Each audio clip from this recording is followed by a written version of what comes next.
नमोस्तु महर्षि, नमोस्तु महर्षि, नमोस्तु महर्षि।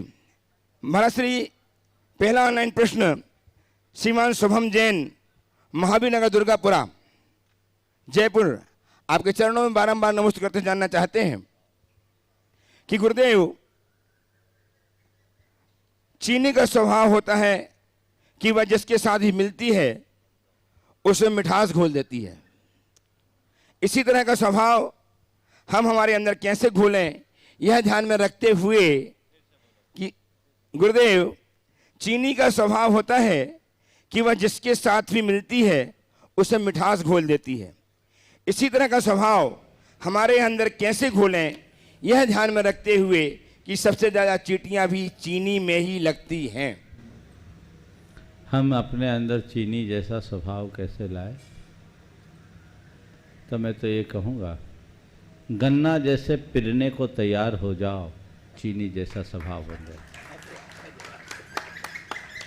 जो गन्ना जैसा पिरेगा नहीं, उसके अंदर मिठास कैसे आएगी? लोग मिठास तो चाहते हैं, लेकिन उसके लिए जैसा प्रयास अपेक्षित है वो नहीं कर पाते। जब तक वैसा प्रयास नहीं हो तब तक परिणाम भी नहीं आएंगे। इसलिए अपने आप को तपाए गलाए, अपने भाव और बर्ताव में नियंत्रण लाए, तभी हम कुछ अच्छा कर सकें। गुरुदेव गुणात्मक श्रोमणी संरक्षक श्रीमान महेंद्र कुमार जी, सुमन जी जैन, कोचीन, अपने निकटतम संबंधी की समस्या के निदान चाहते हैं। आपके चरणों में बारंबार नमस्कार करते हुए आशीर्वाद के साथ निदान की अपेक्षा है। उनके संबंधी के पिताजी जो कि कैंसर के मरीज हैं और उनको अभी मानसिक बीमारियों और लकवे ने भी अपने चपेट में ले लिया है। उनमें उनकी बोलने और हिलने डुलने की क्षमता भी खत्म हो गई है और पानी भोजन केवल फूड पाइप के माध्यम से जा सकता है। इस स्थिति में दीक्षा दिलाई जा सकती है क्या, या समाधि मरण किस प्रकार से हो सकता है? एक बार दीक्षा लेने का पूछने पर उनके मुंह से हाँ निकला, इसका क्या मतलब निकालें, क्योंकि इनकी मानसिक स्थिति का पता नहीं लगाया जा सकता। गुरुदेव, दीक्षा शारीरिक और मानसिक परिपक्वता के साथ ली जाती। इस तरह की क्षीण अवस्था दीक्षा के योग नहीं। ये बात अलग है कि बहुत सारे साधुगण अंतिम क्षणों में भी दीक्षा दे देते हैं, पीछे कमंडल पकड़ा देते हैं। ये आगमानुरूप नहीं। दीक्षा जिस किसी को भी दे, दीक्षा देते समय यानी दीक्षा लेते समय वो चल करके आहार लेने के योग्य हो, खड़े होकर आहार लेने योग्य हो, तब आप उसे दीक्षा दे सकते हो। क्योंकि इनकी चर्या पूरी तरह पराधीन है, इसलिए ऐसे लोग दीक्षा के पात्र नहीं कहलाते। पर इनका समाधि मरण या सुमरण जरूर हो सकता है। समाधि मरण के लिए दीक्षा लेना कोई ज़रूरी नहीं है। उनके लिए आप संबोधें, उनके भोजन पानी आदि का क्रमशः परित्याग कराएं। वो अगर चेतना के साथ धीरे धीरे चीज़ों को त्याग करते हैं और अंत में उन्हें आप औपचारिक महाव्रत देकर उनके परिग्रहों का त्याग करा सकते हैं, और ये समाधि मरण के अंतर्गत आ सकता है। पर दीक्षा देना दिलाना उचित नहीं है। पर मैं इतना जरूर कहूँगा, उनके लिए ऐसा प्रयास करें, उनकी चेतना को जगा कर रखें, उन्हें संबोधन दें और बुद्धिपूर्वक उनसे परित्याग कराएं, धीरे धीरे, एक साथ नहीं। तो चूँकि फूड पाइप से ही, राइस पाइप से ही सब कुछ जा रहा है, तो अंदर तो कुछ जाता तो है नहीं। डॉक्टरों की सलाह के अनुसार धीरे धीरे उनका अगर त्याग कराते हैं तो उनका भक्त प्रत्याख्यान का एक छोटा रूप हो सकता है। और उनसे सबसे पहले सभी परिजनों से क्षमा मांगना और क्षमा कराना चाहिए। उनके परिग्रहों का परित्याग कराना चाहिए। फिर भोजन पानी आदि को क्रमशः कम करते हुए उन्हें धर्म ध्यान में नियुक्त करना चाहिए, तभी कुछ अच्छा कर पाएंगे।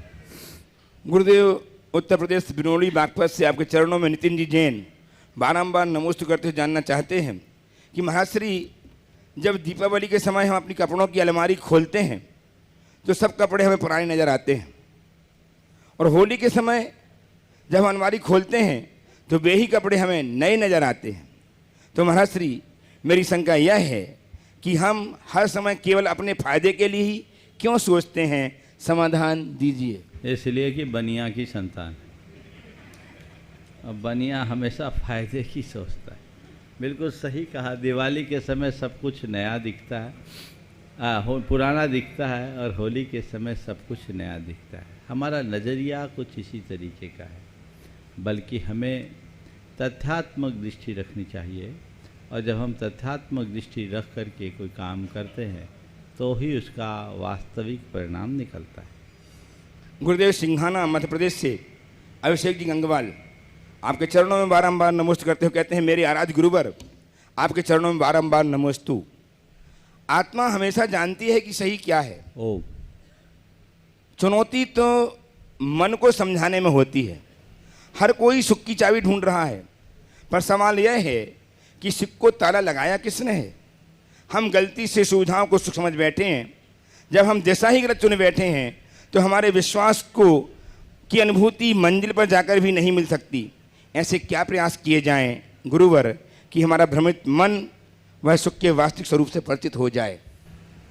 अपने भ्रमित मन को सही राह पर लाना या सुख के वास्तविक स्वरूप को पहचानना, दो माध्यम से संभव हो सकता है। पहला, अपने अतीत के अनुभवों की समीक्षा से। दूसरा, जो यथार्थ सुखानुभूति कर रहे हैं उनके संसर्ग से। अपने अतीत के अनुभवों की समीक्षा हम करें। हमने हमेशा सुख को बाहर खोजा, बाहर तलाशा, और सुख को बाहर तलाशने के क्रम में आज तक हम सुख प्राप्त नहीं कर पाए। ये हम आप सबका अनुभव है। चीज़ों में सुख मिलता नहीं है, बस कुछ पल की तसल्ली जरूर मिल जाती है। सुख होना और सुख मानना, इन दोनों में बड़ा अंतर है। मैं आपसे कहूँगा, एक आदमी बहुत प्यासा है, गर्मी है,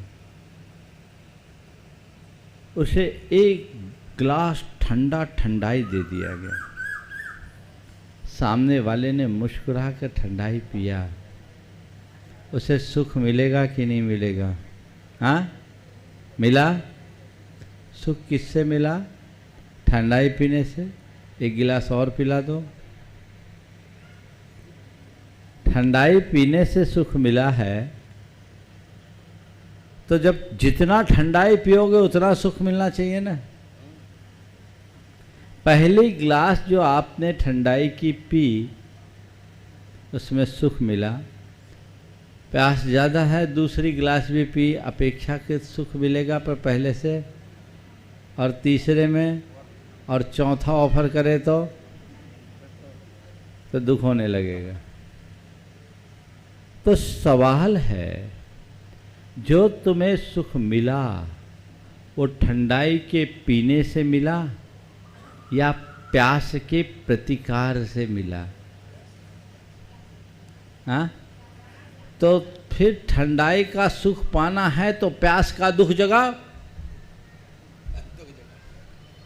तो पहले दुखी बनो फिर सुख पाओ। संसार का जो भी सुख है वो कुछ इसी तरीके से उपलब्ध होता है।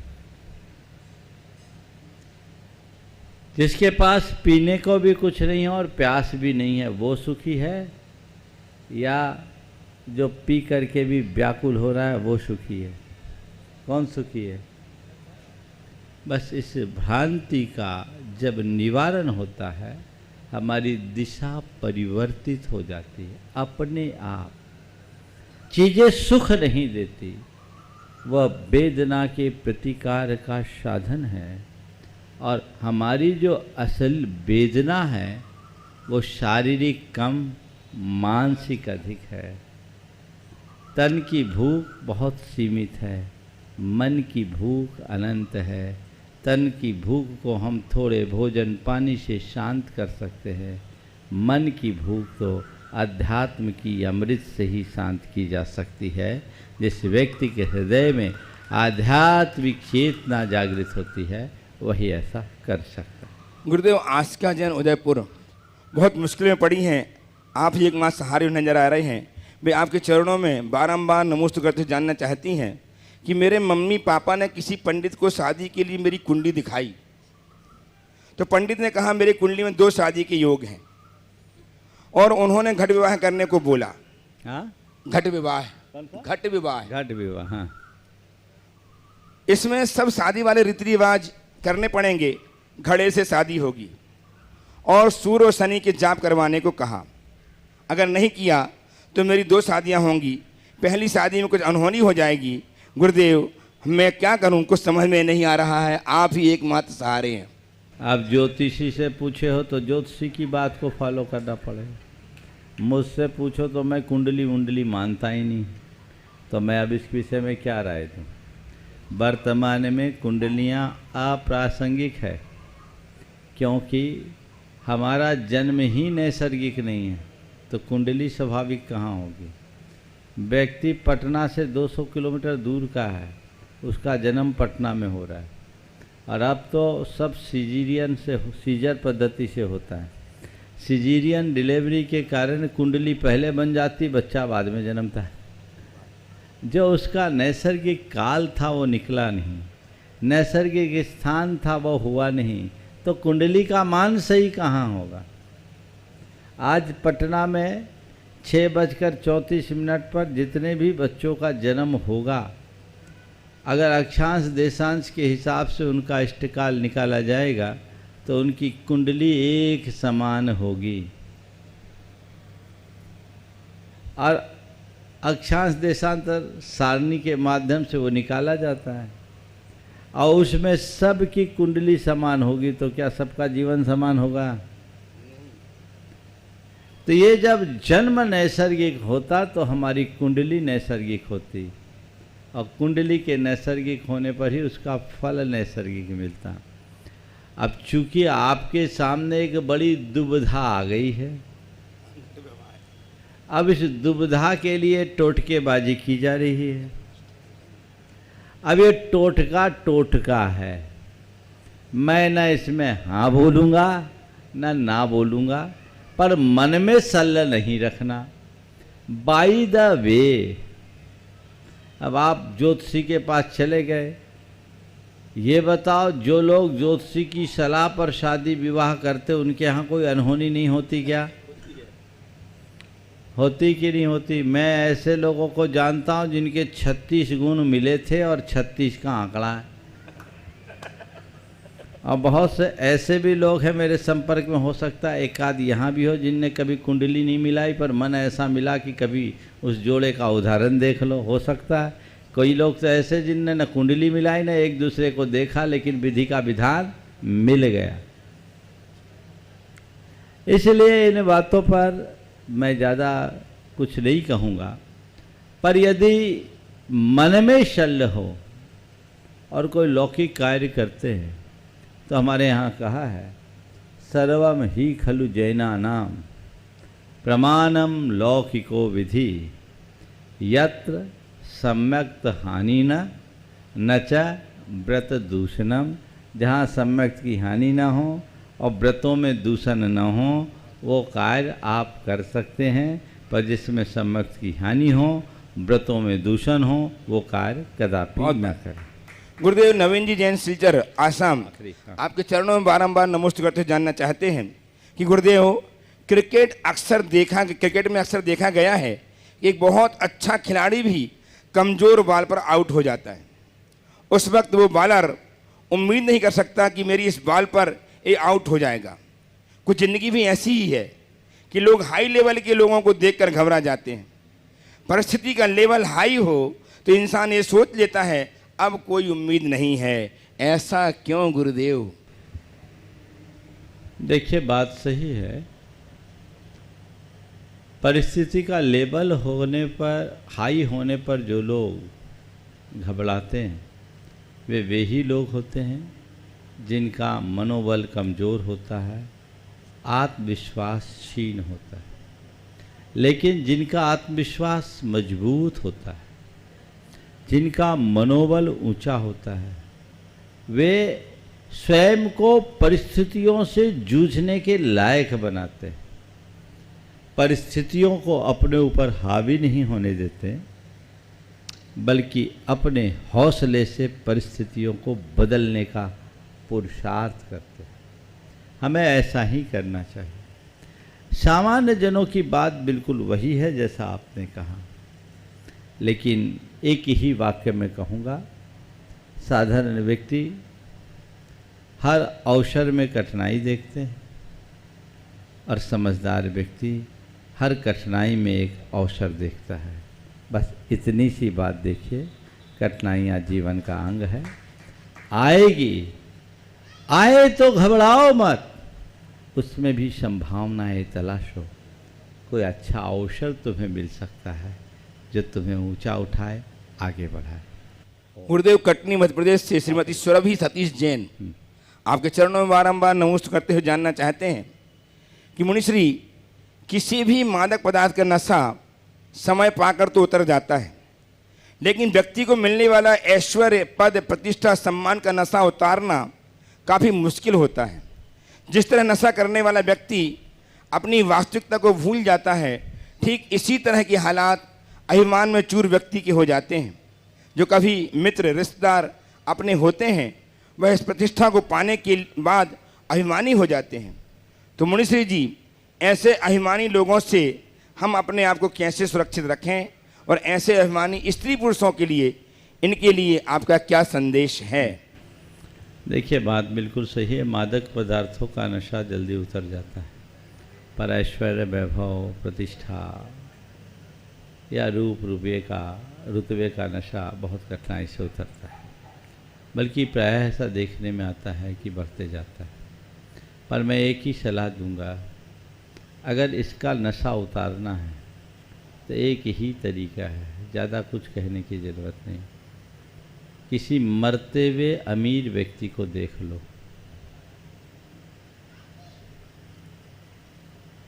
मरते हुए मरणासन अमीर व्यक्ति को देख लो, जिसकी अपार दौलत, बेशुमार संपत्ति, लोक में अतिरिक्त प्रतिष्ठा, सुंदर रूप, लेकिन वह सब कुछ काम में नहीं आया, सब यहीं छूट के जा रहा है।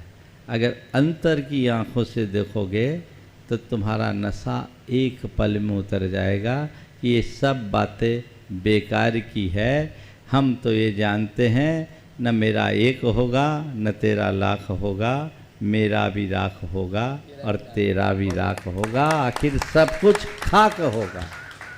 ये समझ अगर अंतर जग गई तो सारे रास्ते अपने आप खुल सकते हैं। जीवन की सच्चाई को जब तक हम सामने नहीं लाते, तब तक हम इसी तरह के भ्रमपूर्ण, अभिमानपूर्ण जीवन जीते हैं। लेकिन जो जानता है उसे कभी नहीं लगता।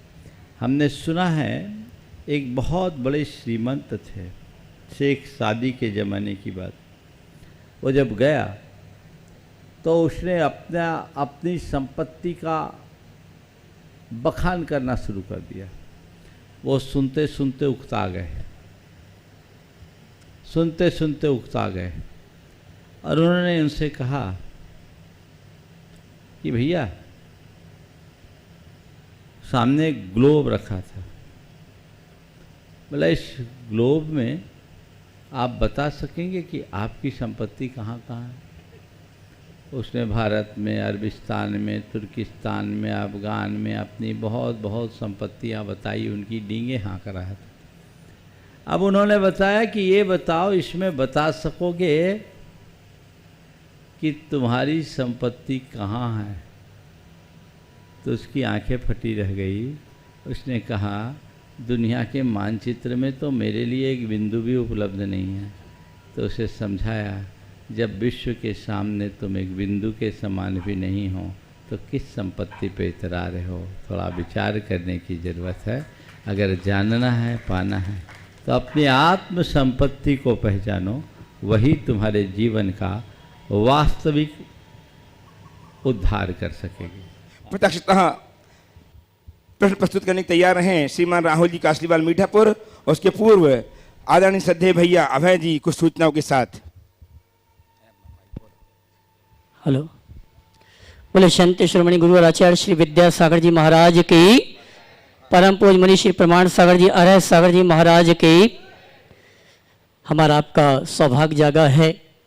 हमारी जो वर्षों की भावना थी, साधना थी, और वो भावना, वो साधना पूर्ण हो रही है। परम पूज मुनिवर प्रमाण सागर जी, मुनिवर अरह सागर जी, ऐतिहासिक पौराणिक नगरी जहाँ से शेर सुदर्शन ने मोक्ष को प्राप्त किया, ऐसी नगरी में पदार्पण हो रहा है। लेकिन उसके पूर्व मैं कहना चाहूँगा, आज जिस परिवार को सौभाग्य प्राप्त हुआ है शंका समाधान करवाने का, गुरु वंदना करवाने का सौभाग्य, ऐसे हमारे श्रोमणी संरक्षक गुणायतन परिवार विकास सोनिया अग्रवाल पटना, जोरदार ताली बजाकर इनका सम्मान करें। और मैं ये कहना चाहूँगा, जिन्हें पंचकाय प्रतिष्ठा महामहोत्सव समिति का महामंत्री बनने का सौभाग्य प्राप्त हुआ है, मैं चाहूँगा परम पूज मुनिवर के श्री चरण में नमन करते हुए गुरु वंदना का सौभाग्य करें। बंधु मैं ये कहना चाहूँगा, परम पूज युगल मुनि महाराज के सानिध्य में वो क्षण, वो दृश्य नजर आएगा, जो दृश्य, जो नजर मुनिवर प्रमाण सागर जी के आशीर्वाद प्रेरणा से आपने 2017 या 2014 में पंचकनक प्रतिष्ठा महामहोत्सव के कारण संपन्न किया था। बंधु मैं कहना चाहूंगा, मुनिवर के आशीर्वाद से पार्श्वनाथ जिलालय का निर्माण हुआ। उस प्रतिष्ठा में मुनिवर को आना था, लेकिन कुछ कारणों से नहीं आ पाए थे। और तुम्हारा सौभाग्य जगह है कि यहाँ पर गुरारा मंदिर के जो प्राचीन प्रतिमाएं हैं, उन प्रतिमाओं की प्रतिष्ठा के लिए आचार्य श्री के आशीर्वाद से परम पूज युगल मुनि महाराज हमारे बीच इतनी भीषण गर्मी में उपस्थित हुए हैं। बंधु मैं कहना चाहूंगा, आज सायंकालीन रात्रि विश्राम तो हमारे विकास सोनिया जी के जो व्यावसायिक स्थान है उनको प्राप्त हो रहा है, लेकिन कल प्रातः काल की वंदना पूरी पटना दिगंबर जैन समाज को मुनिवर की आगमनी, मुनिवर की वंदना करने का, मुनिवर की पूजन करने का सौभाग्य प्राप्त होगा। कमलदास से होते हुए परम पूज मुनिवर पहुंचेंगे कांग्रेस मैदान का वो जिनालय, जिस जिनालय की प्रेरणा, जिस जिनालय की भूमि शुद्धि का कार्यक्रम मुनिवर के सानिध्य में हुआ था, उस जिनालय के दर्शन करेंगे। 3 दिन का कार्यक्रम है। 8 बंधु मैं कहना चाहूंगा, 8, 9 और 10 3 दिवसीय कार्यक्रम कांग्रेस मैदान का जो पार्श्वनाथ जिनालय है वहां पर गुरुवार का सानिध्य प्राप्त होगा। 10 तारीख को मस्तकाभिषेक होगा और 10 तारीख को ही पंचकनक प्रतिष्ठा महामहोत्सव के मुख्य पात्रों का चयन का कार्यक्रम भी वहां पर संपन्न होगा। उसके पश्चात 2 दिन का कार्यक्रम हमारे जो दूसरा जिनालय है मीठापुर जिनालय, वहां के श्रावक श्राविकाओं को प्राप्त होगा। और उसके पश्चात मुनिवर जहां से आज विहार करके आए हैं, पुनः वहीं पर पहुंचेंगे। पंचकनक प्रतिष्ठा महोत्सव जिस स्थल पर होना है उस स्थल पर पहुंचेंगे, कंगन घाट, जो कि आपका पटना सिटी में, पटना साहिब में है। वहां पर गुरुवार के सानिध्य में आगामी 14 अप्रैल से 20 अप्रैल तक ऐतिहासिक अद्भुत पंचकनक प्रतिष्ठा महोत्सव का कार्यक्रम प्रारंभ होगा। और 14 अप्रैल महावीर जयंती के पावन अवसर पर मुनिवर के सानिध्य में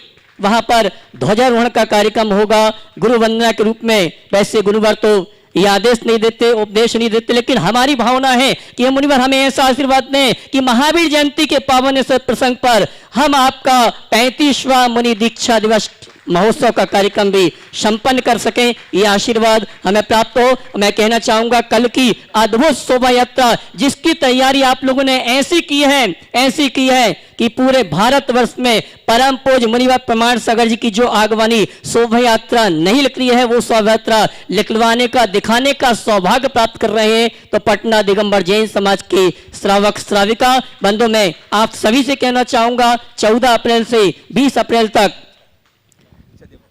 दीक्षा दिवस का जो कार्यक्रम है 14 तारीख को, उसमें पूरे परिवार के साथ उपस्थित हो। प्रातः काल की वेला में ध्वजारोहण का कार्यक्रम होगा और शेष सूचनाएं हम बाद में प्रेषित करेंगे। मैं आमंत्रित करूंगा हमारे स्वागत अध्यक्ष श्री विमल जी दादा, पद्मश्री विभूषित स्वागत अध्यक्ष अजित जी गंगवाल, ईशान जैन, कार्याध्यक्ष विनोद पहाड़िया, समन्वयक सुरेंद्र गंगवाल, कोषाध्यक्ष सुबोध पहाड़िया, ये आएंगे सभी। और संयोजक हमारे अशोक जी छावड़ा, ये सभी आएंगे, परम पूज मुनिवर से निवेदन करेंगे। और जो भी पदाधिकारी जिनके नामों की घोषणा मैं यहाँ पर नहीं कर पाया वो भी आ जाएंगे। परम पूज मुनिवर से निवेदन करेंगे, हे मुनिवर, कल की आगमनी शोभा यात्रा का हमें आशीर्वाद तो आपके सानिध्य में हम बिहार संयोजक अनूप जी अजमेरा, अनूप जी अजमेरा, जिन्होंने गुणायतन से पटना तक का पूरा बिहार पटना दिगंबर जैन समाज की ओर से करवाने का अवसर प्राप्त किया, ये सभी आ रहे हैं। परम पूज्य मुनिवर के श्री चरणों में नमन करते हुए आशीर्वाद प्राप्त कर रहे हैं। कल प्रातः काल की वेला में गुरुवर की आगवानी, गुरुवर की गुरु वंदना करने का सौभाग्य पूरी पटना दिगंबर जैन समाज को प्राप्त हो रहा है। और मैं उस शख्स को आमंत्रित करूंगा जिसने परम पूज्य मुनिवर के विहार के लिए मैं भाई विशाल जी को आमंत्रित करूंगा। वैसे तो ये कार्यक्रम कल रखना था, लेकिन आज वो हमारे बीच से जा रहे हैं, मैं उनको आमंत्रित करूंगा। भाई विशाल जी काला धुलियान वे आएंगे, परम पूज्य मुनिवर के श्री चरणों में नमन करते हुए आशीर्वाद प्राप्त करेंगे। और उनके सम्मान के लिए मैं पंचकर्म प्रतिष्ठा महोत्सव कमेटी के जितने पदाधिकारी हैं उनका दुपट्टा और पगड़ी के माध्यम से सम्मान का कार्यक्रम संपन्न करेंगे। अध्यक्ष और स्वागत अध्यक्ष श्री विमल जी रारा, पद्मश्री विभूषित स्वागत अध्यक्ष अजय जी गंगवाल, ईशान जी जैन, ये सभी पदाधिकारी हमारे भाई विशाल जी काला धुलियान इतनी गर्मी में पूरे परिवार को छोड़कर बिहार में उपस्थित हुए और आज हमारे बीच से विदा ले रहे हैं। पुनः सभी के लिए सूचना है, जो भी इस अनुष्ठान में उपस्थित होना चाहते हैं, मुनि दीक्षा के कार्यक्रम में उपस्थित होना चाहते हैं, पारस चैनल, जिनवाणी चैनल, आदिनाथ चैनल, प्रमाणिक में जो भी नंबर चल रहे हैं उन नंबर में संपर्क करके आप अपने आने की सूचना जिनसे व्यवस्थित आपके आवास आदि की व्यवस्थित की जा सके। साथ ही इस अनुष्ठान में अगर आप कोई सहयोग प्रदान करना चाहते हैं, मुख्य पात्र बनना चाहते हैं या कोई भी आयोजना में सहयोग प्रदान करना चाहते हैं तो चैनल में जो नंबर चल रहे हैं उन नंबर में संपर्क करके आप अपनी सहयोग राशि प्रदान कर सकते हैं। और आइए इन्हीं सभी सूचनाओं के साथ पुनः संघ का समाधान के कार्यक्रम को गति प्रदान के लिए आमंत्रित कर रहा हूं भैया सुदर्शन जी को। उपस्थित हो श्रीमान राहुल जी कासलीवाल मीठापुर पटना से, तैयार हैं एडवोकेट अजीत जी गंगवाल पटना से ही। आइए अजीत जी गंगवाल, एडवोकेट अजीत जी गंगवाल तैयार रहेंगे और उपस्थित हो राहुल जी कासलीवाल मीठापुर पटना। प्रश्न कीजिए प्रस्तुत। महाराज जी के चरणों में बारंबार नमोस्तु नमोस्तु नमोस्तु। महाराज जी, मेरा ये प्रश्न है कि अगर समाज का कोई गणमान्य व्यक्ति मंदिर निर्माण जैसे कार्य को, शुभ कार्य को करवाने का बीड़ा उठाता है और कुछ अड़चन आने के कारण या समाज के किसी कारण से अड़चन आने के कारण वो नहीं कर पाता है, तो उसका दोष किसको लगेगा, उस पर या उसके परिवार पे या समाज पे या विरोध करने वाले पे? देखिए, कोई भी अच्छा कार्य जब आरंभ करे तो पहले समाज में सहमति बना लेनी चाहिए और कार्य को निर्णीत करने से पूर्व या घोषित करने से पूर्व अगर समाज में सहमति बन जाती है तो कभी कोई बात अटकती नहीं। कई बार ऐसा होता है कि कई कार्य ऐसे होते हैं जिसमें सबको मन के साथ मतय कर पाना कठिन होता है। तब तक उसका प्रारंभिक जो भी उसकी तैयारी है वो करते रहें, पर उसके लिए संकल्पित ना हो। संकल्पित इस बात के लिए हो कि मुझे वातावरण को अनुकूल बनाकर ये अच्छा कार्य संपन्न करना है। जैसे मंदिर बनाना है तो मुझे मंदिर बनाना है। अब रहा सवाल, लोग उसमें विरोध कर रहे हैं। दो तरह का विरोध है, एक असहमति और एक विरोध। मंदिर जैसे कार्य में विरोध तो कभी करना ही नहीं चाहिए, घोर अंतराय का बंद होता है। असहमति हो सकती, असहमति दो तरह की होती है, स्थान को लेकर या उसके स्वरूप को लेकर कि भाई इस स्थान पर हम बनाएं, इस स्थान पर बनाएं। ये स्वरूप हम पत्थर का बनाए, हम ईंट का बनाए, हम एक मंजिल का बनाए, हम दो मंजिल का बनाए, हम तीन वेदी का बनाए, हम पांच वेदी का बनाए, हम एक वेदी का बनाए, हम ग्राउंड फ्लोर में वेदी बनाए, ये असहमति गलत नहीं है, लेकिन बने ही नहीं ऐसी सोच महान अंतराय का कारण बनती है।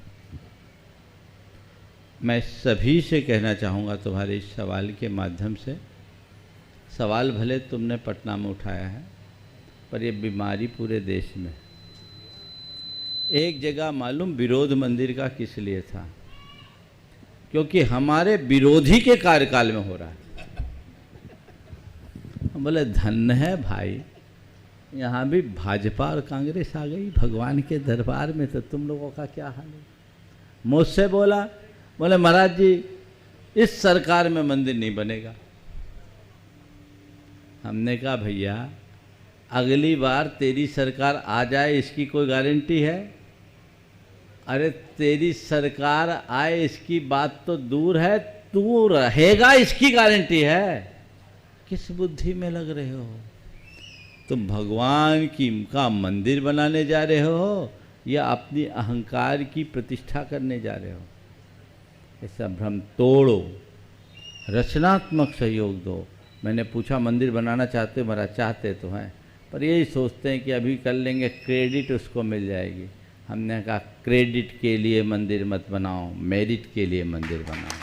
तो महाराज श्री पैसा भी एक कारण हो सकता है। तुम इस संदर्भ में भी पटना से मत जोड़ना, नहीं तो लोग पता नहीं, मुझे तभी एंट्री भी नहीं हुई है पटना में, लोग क्या क्या कहानी करने लगे। सबके लिए मैं बोल रहा, जो किस्सा में सुना रहा हूँ सुनाओ, घटना सुना रहा हूँ मैं, तो आप लोगों की बातें आप लोगों को सुनाता हूँ। मैंने क्रेडिट के लिए नहीं, मेरिट के लिए मंदिर बनाओ। हम किस लिए कर रहे हैं? फिर मैंने उसको समझाया, उसको समझ में आई। फिर बोला महाराज ठीक है। तो हमने कहा अभी मंदिर नहीं बनाएंगे, पहले तुम लोगों का मन मिलाएं। हमने दोनों में मैत्री कराई और दोनों में कई वर्षों से थोड़ी सी विचारधारा का टकराव था। दोनों समाज के दो धुरी थे। मैंने उन दोनों को एक किया, बोले मंदिर बाद में, पहले तुम बनो, समाज का मंदिर बनो, तो फिर पत्थर का मंदिर बनेगा। और जब मन एक हो गया उसके बाद वही व्यक्ति जो उसका विरोध कर रहा था सबसे अग्रणी भूमिका उसमें लगाया, उसकी आधारशिला उसके कर कमलों से रखी गई।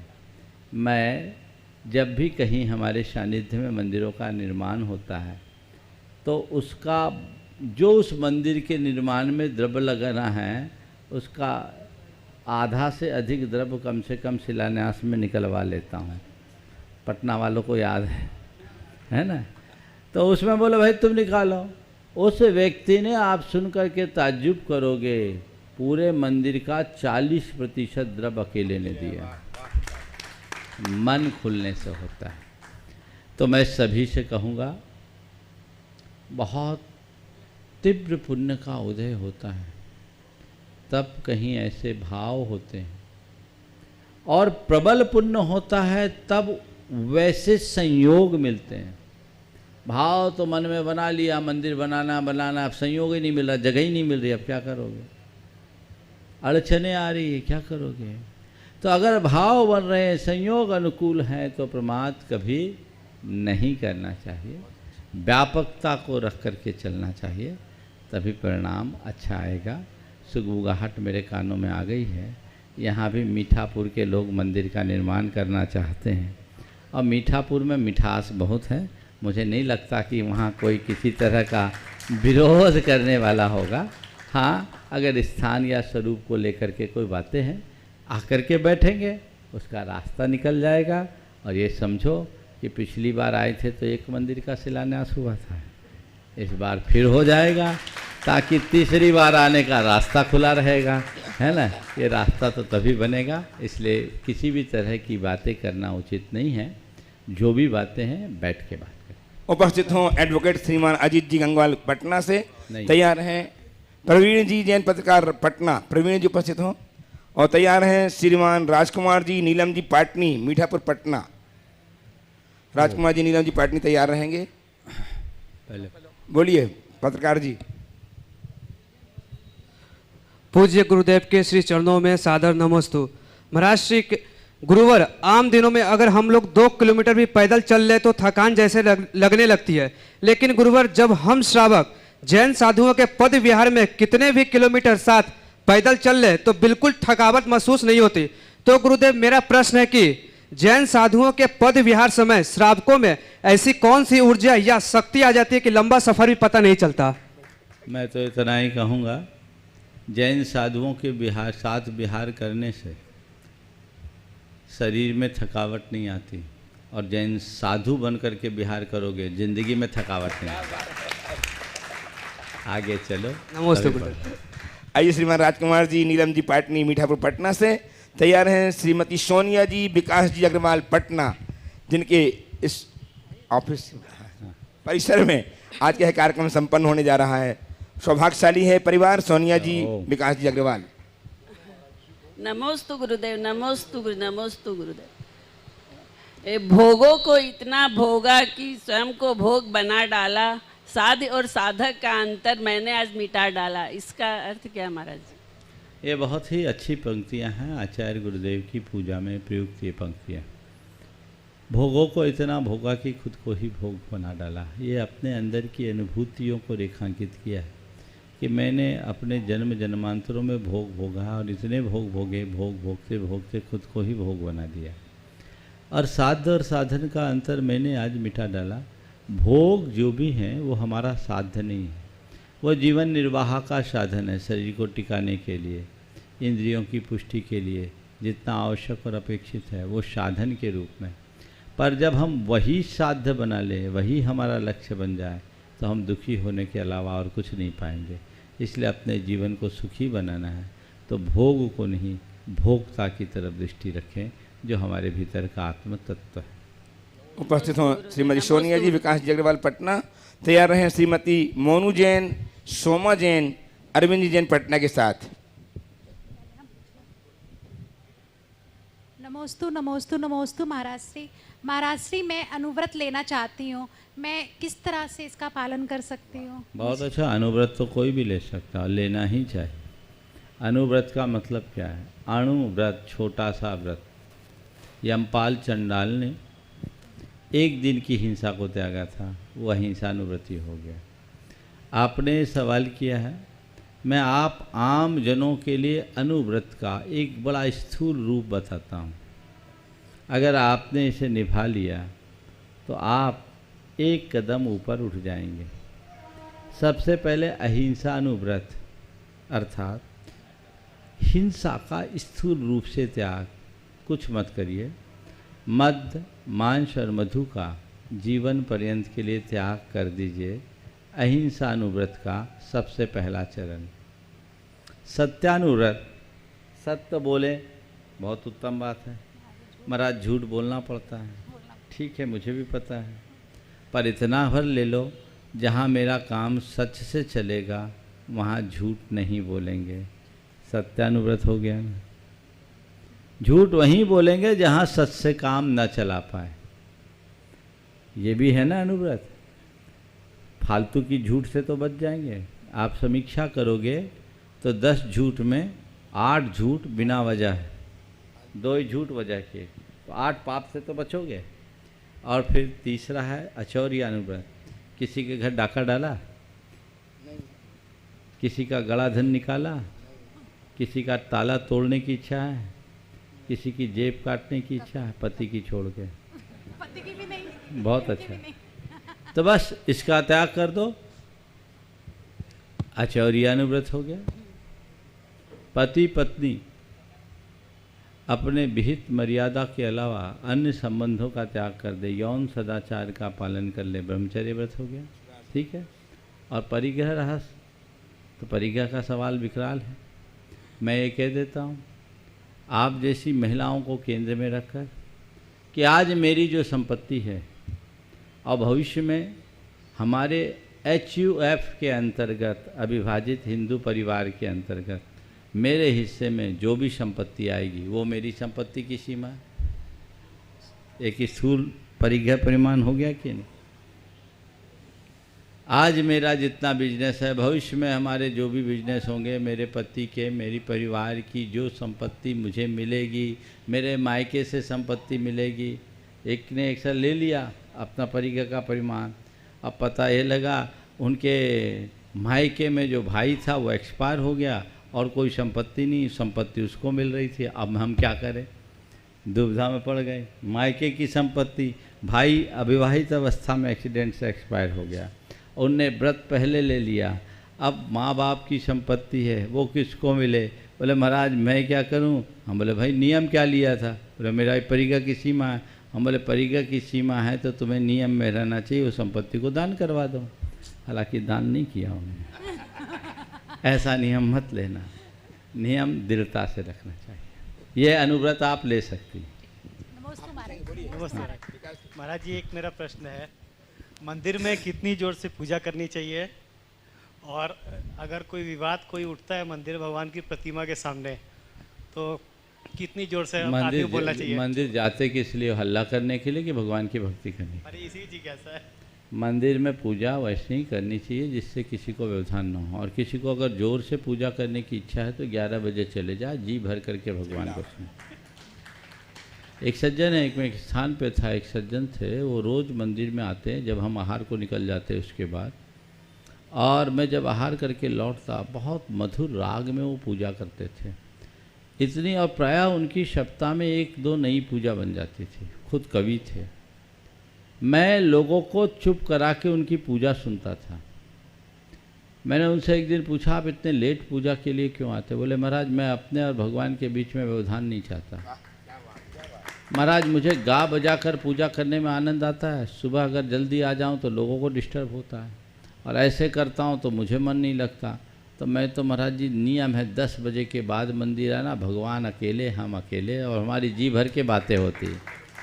और वो व्यक्ति 10 बजे के बाद मंदिर आता और 11 साढ़े 11 के बाद मुंह में पानी डालता था। तो जिनको बहुत गा बजा के पूजा करनी है वो अपना समय ऐसा बना ले जिससे आपको भी आनंद आए, पर ऐसी पूजा कभी ना करे कि तुम पूजा कर रहे हो और उससे दूसरों को संक्लेश हो रहा है या उसको लेकर बहस हो रहा है। भगवान के समक्ष इस तरह की बहसबाजी तो घोर असाधना है, महान पाप का कारण। आइए श्रीमती मोनू जी जैन, सोमा जी जैन, अरविंद जी जैन पटना के साथ तैयार हैं अशोक जी बड़जात्या पटना से ही। दोनों महाराज जी के चरणों में मेरा कोटि कोटि नमोस्तु। महाराज जी, हम कोई भी धर्म करते हैं, पहले हम ये सोचते हैं कि ये करेंगे तो हमारा ये पाप कटेगा, या फिर ये हम कोई भक्तामर का व्रत करते हैं कुछ भी, तो हम लोग सोचते हैं कि ये से हमें ये पुण्य मिलेगा, इसका प्रतिफल ये होगा। तो ऐसा सोचना क्या उचित है? इससे ज़्यादा उचित है वो मैं बता देता हूँ। इसको अनुचित कहूँगा तो आप लोगों को थोड़ी तकलीफ होगी, पर मैं कहूँगा पाप काटने के लिए धर्म करने की जगह पाप त्यागने के लिए धर्म कर दो, और पुण्य बांधने के लिए धर्म करने की जगह जीवन को पुण्य बनाने के लिए धर्म कर लो, और उचित हो जाए। अशोक जी बड़जात्या साहब उपस्थित हों। तैयार हैं श्रीमान पद्मश्री विभूषित जैन समाज के गौरव श्रीमान विमल जी सरोजी रारा पटना।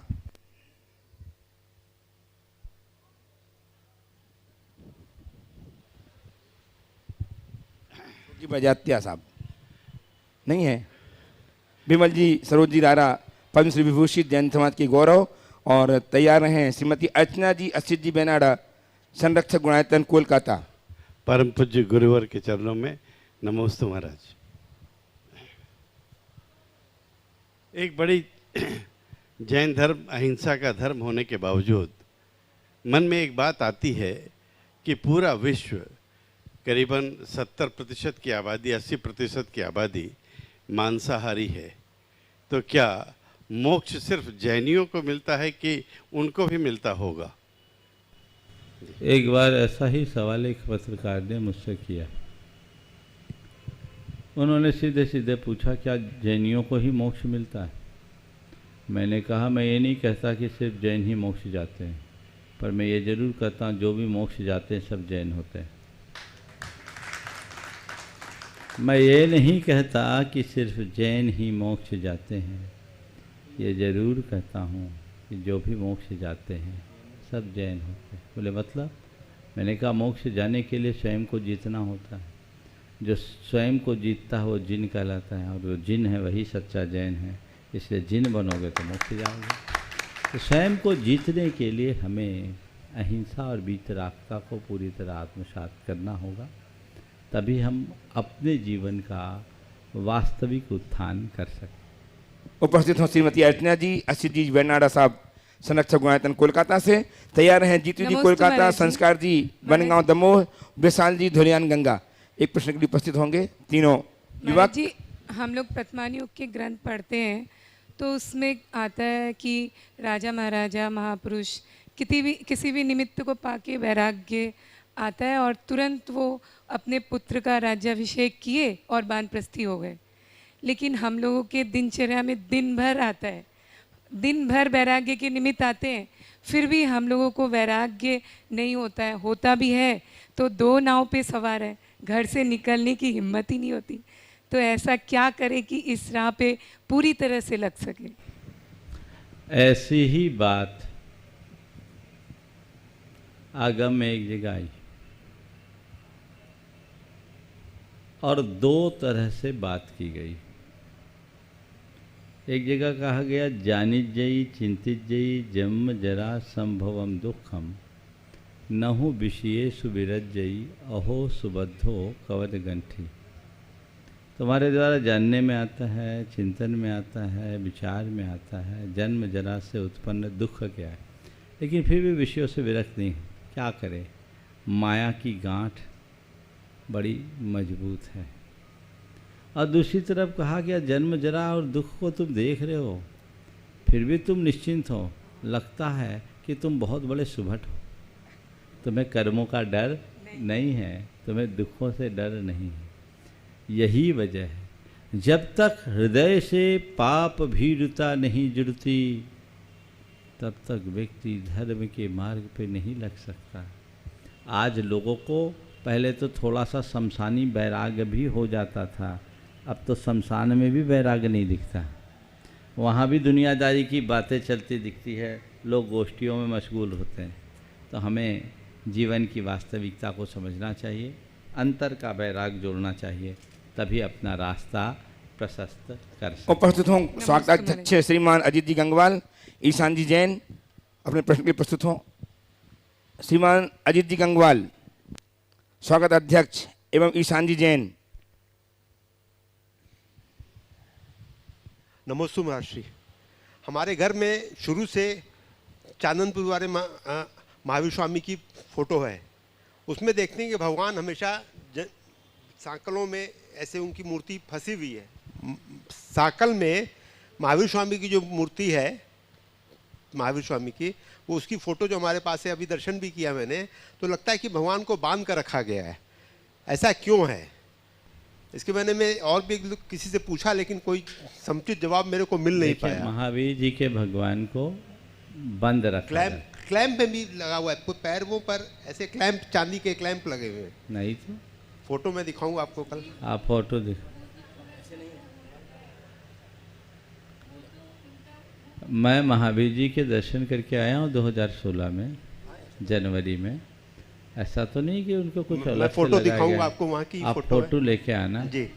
कलर उतरा हुआ है, अलग से कुछ नहीं लगाया गया, क्योंकि वो प्रतिमा जी 1000 वर्ष से ज़्यादा प्राचीन हो गई और वह सैंडस्टोन की है, उसमें क्षरण हो रहा है। चांदी के क्लैंप लगे हुए महाराज, नहीं, और सामने में स्वास्तिक बना हुआ है। आप उसे दिखाना, मैं आपको फोटो दिखाऊंगा। हाँ, फ्रेम है चांदी का, भगवान पर कुछ नहीं है। फोटो देख के बताऊंगा, भगवान सुरक्षित है। बोलिए। तैयार हैं कार्याध्यक्ष विनोद जी पहाड़िया साहब।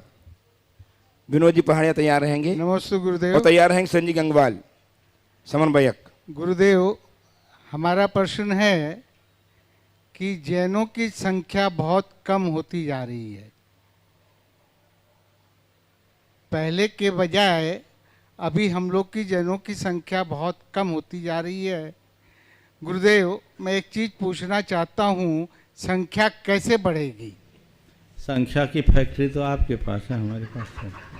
उसमें मेरा एक प्रश्न और आता है। आ रहा हूँ आपकी बात। देखो, संख्या बढ़ाने का 2 ही उपाय है। एक तो संतति बढ़ाओ, वो व्यवस्था तुम्हारे पास है, हमारे पास नहीं है। और दूसरी बात है, लोगों में जागरूकता लाकर जीवन बदलो। जब हम जैन धर्म के इतिहास को पलट कर देखते हैं तो हमारे आचार्यों ने बहुत काम किया, और आज जितने भी आप जितने जैन हैं ना, सब कन्वर्टेड हैं। हम लोगों को जोड़े, और इसकी शुरुआत क्यों ना लोग अपने घरों से करें, अपने प्रतिष्ठानों में काम करने वाले लोगों के साथ अपनत्व जोड़े, उन्हें प्रेरित करें, उन्हें आचार विचार और व्यवहार से जैन बनाए, उनके साथ ऐसा संबंध स्थापित करें, व्यवहार करें, ताकि उनका जीवन बदले और वह कल आपके साथ आकर के खड़ा हो सके। श्रीमान विनोद जी पहाड़िया साहब, कार्याध्यक्ष समन्वयक श्रीमान सुरेंद्र जी गंगवाल एवं कोषाध्यक्ष श्रीमान सुबोध जी पहाड़िया साहब, एक एक प्रश्न के लिए तो उपस्थित हों सटीकता के साथ। नमस्ते महाराज, नमस्ते महाराज। सही खाना खा के जाने और भूखे पेट भगवान का दर्शन करने में क्या फ़र्क है? कुछ फ़र्क होता है क्या? खाना खा के जाने में और खाली पेट भगवान के दर्शन, दोनों में फ़र्क तो कुछ नहीं है। दर्शन तो भावों से होता है, लेकिन हमारी प्राथमिकताओं का बहुत असर होता है। अगर हम ये सोच करके चलते हैं कि जब तक हम भगवान के दर्शन नहीं करेंगे तब तक मुंह में कुछ नहीं डालेंगे, तो हमारी प्राथमिकता में दर्शन पहले हो गया। और चलो खाना खा लो फिर भगवान के पास जाएंगे, तो आपका पेट पहला हो गया। अब पेट को प्रमुखता दो या प्रभु को प्रमुखता दो। जिसने प्रभु को प्रमुखता दी उसका पुण्य अलग होगा, और जो पेट को प्रमुखता देगा उसका हाल अलग होगा। बहुत बढ़िया। सर्व श्रीमान सुरेंद्र गंगवार और कोषाध्यक्ष सुमोजी पहाड़िया साहब। महाराज जी नमस्ते। महाराज जी, मेरा प्रश्न ये है कि वैशाली भगवान महावीर की जन्मभूमि है। ऐसी क्या विडंबना है कि कोई भी साधु इधर से क्रॉस करते हैं या आते जाते हैं तो भगवान महावीर की जन्मभूमि तक ऐसा क्या हो गया है कि वो उस पार नहीं जाना चाहते हैं? ये हम लोग कई वर्षों से सोच रहे हैं, कई वर्षों से वैशाली को विकसित भी करते जा रहे हैं, लेकिन कोई भी साधु, सारे साधु की चर्चा भगवान महावीर के ऊपर होती है, लेकिन कोई भगवान महावीर की जन्मभूमि पे कोई नहीं जाना चाहते हैं। ऐसे क्या खास है? जाना नहीं चाहते ऐसा तो मत कहो, जाने का संयोग नहीं बनता, संयोग नहीं रहता है। अब मैं अपना ही बता रहा हूँ, पिछली बार आया था तो ऐसा निमित्त था कि गाड़ी रिवर्ट गई। इस बार भी लक्षण अच्छे नहीं दिख रहे। अब वो संयोग ऐसा है, थोड़ा अलग है, बहुत दूर है, 60 किलोमीटर है महाराज जी, यहाँ से 55 किलोमीटर। हाँ, वो देखते हैं कैसा क्या योग बनता है। भाव बना के रखो, जैसा संयोग बनेगा वैसा लाभ। मैं तो आज ही दिल्ली वालों को कहता हूँ कि सारी टीम आओ और महाराज जी की भावना भाव, भगवान की भाव, और सब कोई आए वापस। आज के सत्र को परम पूज्य गुरुदेव के चरणों में नमन अर्पित करते हुए यहीं पर विराम। बोलिए परम पूज्य आचार्य गुरुवत्स विद्यासागर जी महाराज जी की जय।